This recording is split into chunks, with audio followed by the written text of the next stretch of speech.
It's one area of our house that tends to function similar to the junk drawer. We are talking about under the kitchen sink. Organizing expert Helen Austin of Organized by Helen is here. So great to have you on. Did I get your last name right? Oh, yes. Great. Yeah. About it.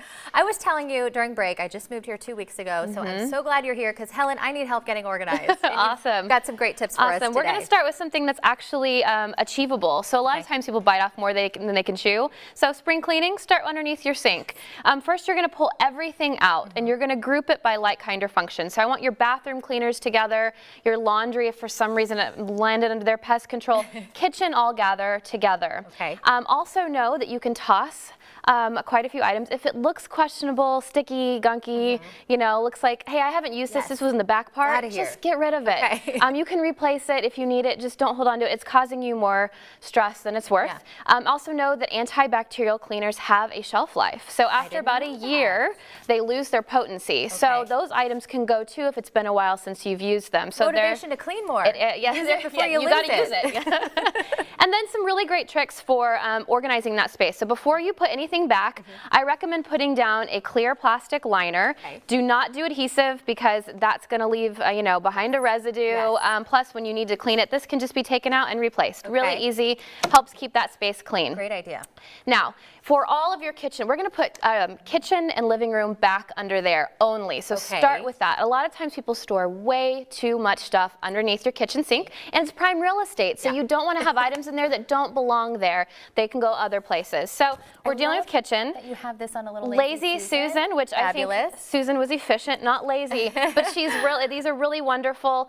You want a large one for underneath the sink. And it has a slight lip on it too that helps anything from sliding off, but nothing too tall because that creates access issues. Large items are great for large Lazy Susans. So this works really well, and then you can get whatever you need as you go. All high frequency stuff goes here towards the front of your kitchen, underneath the kitchen sink. All right, moving on. Moving on, acrylic containers are great. Clear, always, I say clear is better. It's an extra vantage point, and it just looks really clean. So I've grouped a few, you know, if you're going to keep a few of the random stuff that don't belong in the bathroom, don't belong in your laundry room, those can go here, and we can kind of set that aside, you know, towards the back. Also, these containers are wonderful to store really light stuff.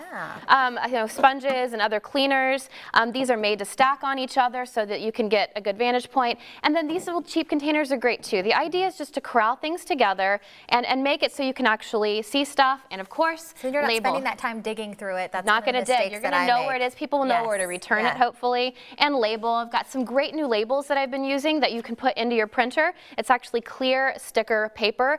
Put in your printer, print out some really cool stuff like you see in Pinterest, you know, when you would make those Pinterest attempts.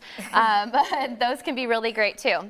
So you got to get the whole family on board with the labeling because that's where it starts too. Like you said, everybody kind of has to put everything back so it can stay that way. It makes a big difference on having everyone on board. Okay, last really quick trick here is to put a tension rod in the top part of your kitchen sink, and these literally can hang. See if I get my vantage point here, and you can have, you know, utilizing all the space in your kitchen, underneath the kitchen cabinet. A little less than 30 seconds. On the door, you can utilize your door space. We're using all the space in there. You can hang something on here. Just be aware that you're only using stuff you grab often. A lot of people put unnecessary things in here and then it's clunky and overweight. So that's another great option to use your kitchen doors. I love it.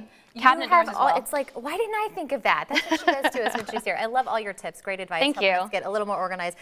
Spring is coming, right? Somewhere. It's somewhere out there. It's kind of like spring somewhere. Thanks, Helen. Thanks. For more from Organized by Helen, we'll have a link at kclive.tv later on today. We'll send it over to Joel.